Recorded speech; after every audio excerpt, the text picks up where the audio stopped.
اقبال صدردین امروز ملت سرکوب کردی. محمد اقبال صدردین امروز زندان تویستان پر کردی. اما همین کاری که محمد اقبال تو کردی بعد بچه‌ها را بردی کنج زندان. پدر مادر همون کسایی امروز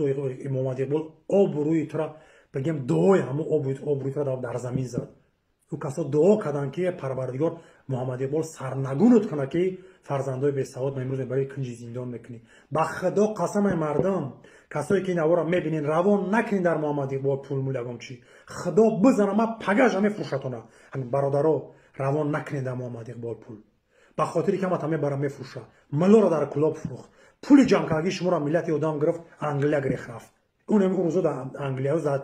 دوری اروپا نیستای به خاطری که جان شرنیک به خاطری که ایرا تاریخ شالکای دنیا میدونه تاریخی حرام علکای مردم میدونه کیه چیه خداوند هم نخواستی دکمن در اروپا نگرفت